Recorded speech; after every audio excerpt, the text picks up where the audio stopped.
Hello class 8th student.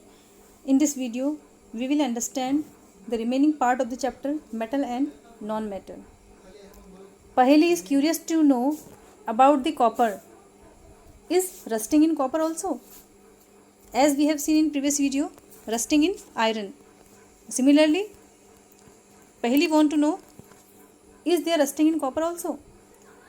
Paheli have seen a greenish deposit on a surface of copper vessel. Paheli ने copper के vessels के ऊपर एक green deposition देखा, तो she want to know that is rust और what it is. When a copper vessel is exposed to moist air for long it acquires a dull green coating. जब कभी भी कॉपर का जो वेसल है, copper का जो बर्तन है, वो मॉइस्चर के संपर्क में, जो मॉइस्ट एयर है उसके संपर्क में बहुत लंबे समय तक रहता है, तो it acquire a dull green coating. इसके ऊपर एक ग्रीन कलर की, डल ग्रीन कलर की कोटिंग जो है वो आ जाती है. And the green material is a mixture of copper hydroxide CuOH whole twice and copper carbonate.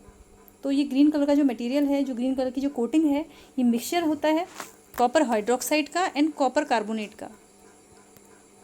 The following is the reaction. This reaction is shows the formation of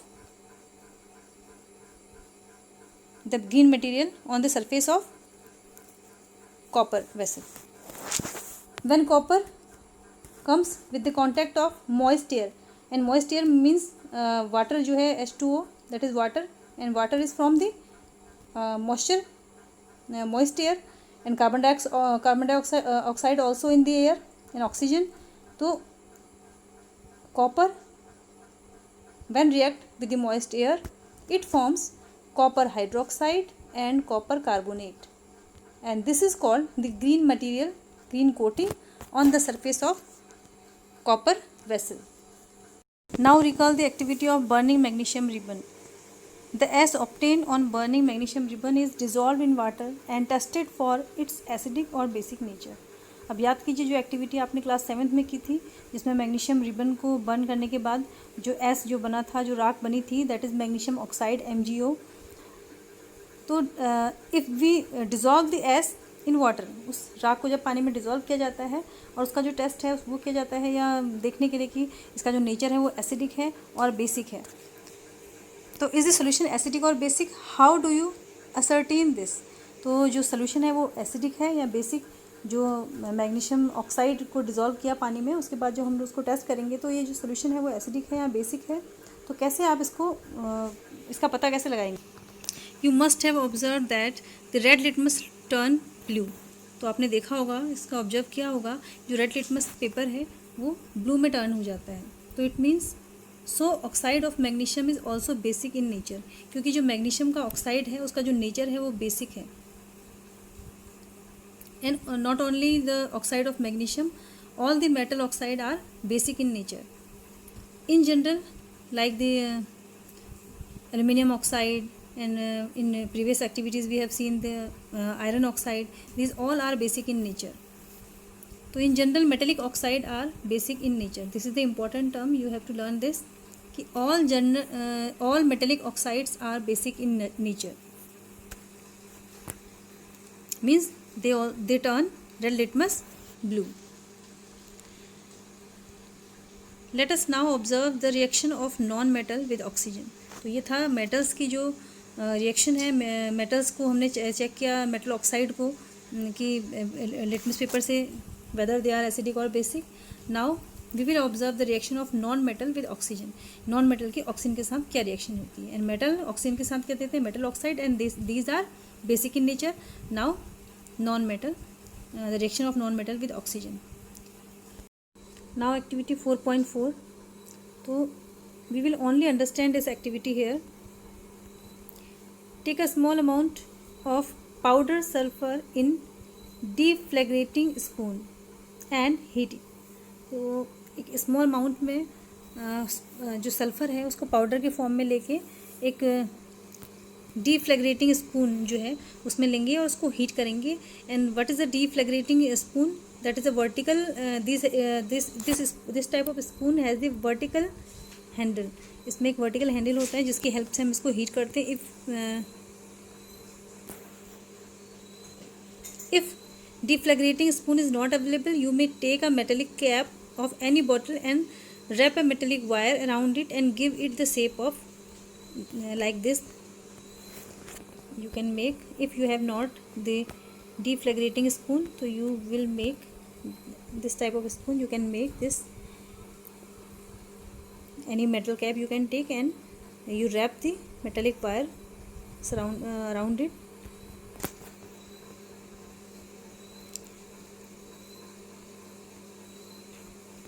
तो as soon as sulphur start burning, तो sulphur powder को spoon में लेके burn करना है. तो जैसे ही सल्फर बर्न करना स्टार्ट करेगा, introduce the spoon into a gas jar और गैस टम्बलर. तो जो जिस स्पून में हमने उसको लिया था सल्फ़र को, जैसे ही वो सल्फ़र बर्न करना स्टार्ट करेगा, उसको तुरंत ही उस किसी गैस के जार या ग्लास के टम्बलर में हम रख सकते हैं. As you can see in figure, इस तरीके से उस स्पून विद स्पून उसको एक ग्लास के जार में हम रख देते हैं एंड उसके बाद उसका जो लिड है वो लगा देते हैं. Cover the tumbler with a lid to ensure that the gas produce does not escape. उसके बाद तुरंत ही उसके जो टम्बलर है या जो भी गैस का जो जार है आपने लिया है, उसका जो ढक्कन है वो लगा देते हैं, ताकि जो गैस जो प्रोड्यूस होगी उसमें जब सल्फर बर्न करेगा तो जो गैस प्रोड्यूस होगी दैट डज नॉट एस्केप, ताकि वो बाहर ना जा सके, वो बाहर ना निकले. Remove the spoon after some time. उसके बाद कुछ समय के बाद जो स्पून है उसको हम रिमूव कर लेंगे. Add a small quantity of water into the tumbler and quickly replace the lid. और उसके बाद कुछ थोड़ी सी क्वांटिटी में उसमें वाटर जो है उस टम्बलर में हम ऐड करते हैं एंड देन उसके बाद जल्दी से जो लिड है ढक्कन उसको फिर लगा दिया जाता है. सेक द टम्बलर वेल. उसके बाद पानी डालने के बाद उस टम्बलर को अच्छी तरीके से सेक करें, हिलाएं. Check the solution with red and blue litmus paper. उसके बाद जो सोल्यूशन फॉर्म हुआ है उसको रेड लिटमस और ब्लू लिटमस पेपर की हेल्प से चेक करें वेदर इट इज़ एसिडिक और basic.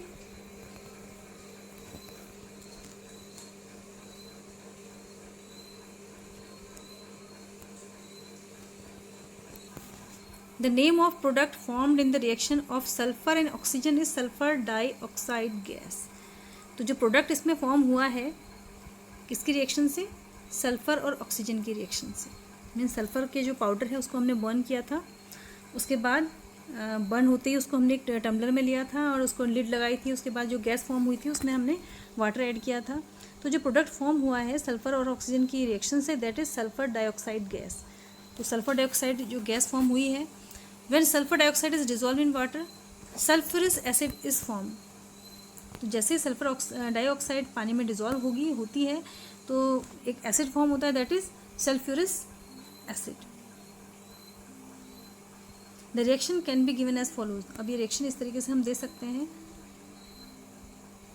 Sulphur dioxide SO2 and with water when the sulfur dioxide react with water it forms sulfurous acid that is H2SO3.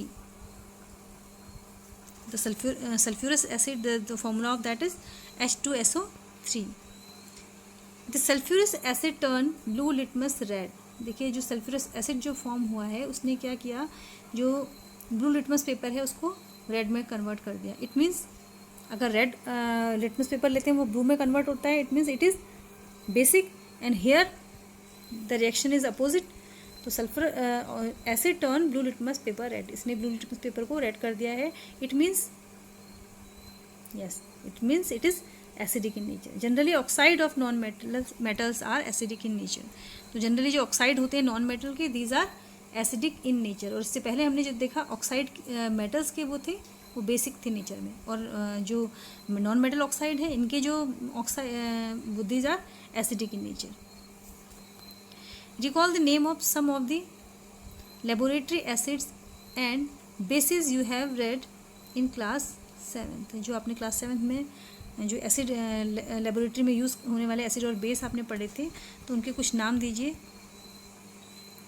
Note down their names in table 4.4. और उनके name जो table दी है 4.4 उसमें आप लिखेंगे. And identify that the metal और non metal present in them which form oxides with oxygen. Now you can see the table 4.4 metals and non-metals in acid and bases. Name of base is given calcium hydroxide, that is CaOH whole twice, and name of metal is calcium. The symbol of calcium is Ca. And name of acid given, sulfuric acid, that is H2SO4. The formula of sulfuric acid is H2SO4. This is the formula of sulfuric acid. And you have given the here H2SO3, that is sulfurous acid. H2SO3, that is not sulfuric acid, that is sulfurous acid.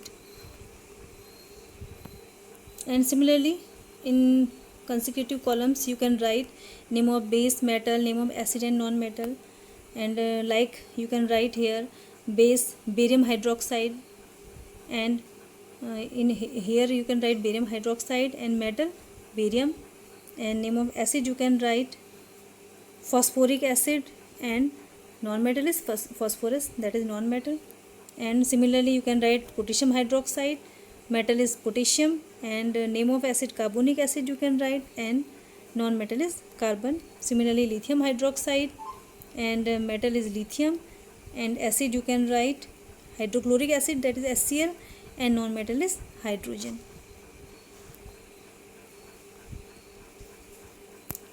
Now reaction with water. Let us see how metals and non-metal react with water. अब देखते हैं कि कैसे metal और non metal पानी के साथ react करते हैं. One important point you should note, sodium metal is very reactive. देखिए sodium metal that is very reactive, it reacts vigorously with oxygen and water. और ये रिएक्ट करता है ऑक्सीजन और वाटर, तो ये बहुत तेज़ी से रिएक्ट करता है सोडियम ऑक्सीजन के साथ भी और वाटर के साथ भी. A lot of heat is generated in the reaction. और जब ये रिएक्शन होती है, मीन्स जब सोडियम वाटर के साथ और एयर के साथ रिएक्ट करता है, तो ये जब रिएक्शन होती है तो बहुत सारी हीट भी जनरेट होती है, बहुत सारी हीट भी पैदा होती है. It is therefore stored in kerosene. इसीलिए जो इसका नेचर है सोडियम का बहुत ही रिएक्टिव नेचर है, इसीलिए इसको किस में स्टोर किया जाता है, केरोसिन में. मीन्स इसको मिट्टी के तेल में डुबा के रखा जाता है.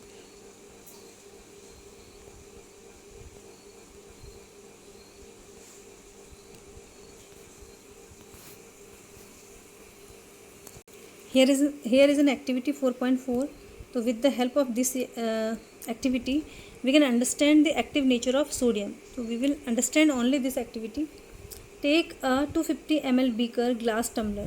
देखिए एक कांच का टम्बलर लिया है जो है 250 ml का, and fill half of it with water. उसको पानी से आधा लगभग भर लेना है. Now carefully cut a small piece of sodium metal. अब देखिए आपको ये भी मालूम है कि generally all the metals are hard, but exception है आपका sodium and potassium. These are not hard. We can cut the sodium and potassium with the knife. मैंने पहले भी आपको बताया था. Dry it using filter paper and wrap it in a small piece of cotton. उसके बाद उसको filter paper का यूज़ कर, क्योंकि आप केरोसिन से उसको निकालेंगे जो सोडियम का जो पीस है. And then dry it using filter paper. Filter paper का यूज़ करके उसको ड्राई कर लीजिए एंड उसको रैप कर देना है एक छोटे से कॉटन के पीस में. Put the sodium piece wrapped in cotton into the beaker. उसके बाद जो सोडियम का पीस कॉटन में रैप था उसको बीकर में डालना है which contain water. Observe carefully. अब बहुत ध्यान से आप देखेंगे तो during observation keep away from the beaker, क्योंकि एक्सप्लोजन हो सकता है वहाँ पे, because sodium is very reactive. When reaction stop touch the beaker. और जब रिएक्शन ख़त्म हो जाए उस बीकर को हम टच करके देखेंगे तो व्हाट डू यू फील, क्या फील करेंगे. जैसे आपने देखा पढ़ा कि जो सोडियम है that is very reactive, and जब इसकी रिएक्शन होती है पानी और हवा के साथ तो क्या होता है, a lot of heat is generated. तो बहुत सारी हीट जो है जनरेट होती है. इट मीन्स जैसे आप टच करेंगे उसको जो बीकर को तो क्या होगा, has the beaker become hot. Yes. Touch the sodium with the red and blue litmus paper. Is the solution acidic और बेसिक. अब उस सोल्यूशन को रेड और ब्लू लिटमस पेपर की हेल्प से हम टेस्ट करेंगे देखने के लिए कि वेदर इट इज़ एसिडिक और बेसिक. तो you observe that sodium react vigorously with water. तो आप ऑब्जर्व करोगे, यहाँ पे देखोगे जो सोडियम मेटल है वो बहुत तेज़ी से वाटर के साथ रिएक्ट करेगा. Some other metals do not do so. तो सभी मेटल ऐसा नहीं करते.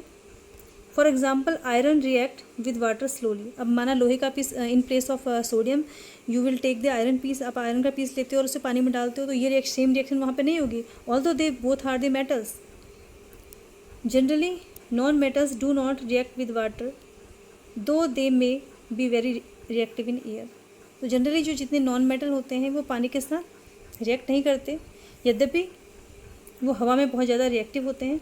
सच non metals are stored in water. तो ऐसे नॉन मेटल्स को पानी में स्टोर करके रखा जाता है. For example phosphorus is very reactive non metal. अब देखिए फॉस्फोरस आपको मालूम है that is the non metal and that is very reactive non metal. It catches fire if expose to air. और जैसे इसको हवा में इस नॉन मेटल को रखा जाता है तो इसमें आग लग जाती है. तो to prevent the contact of phosphorus with the atmospheric oxygen it is stored in water. तो इसको एटमॉस्फेयर के ऑक्सीजन के कांटेक्ट में आने से बचाने के लिए इसको पानी में स्टोर करके रखा जाता है.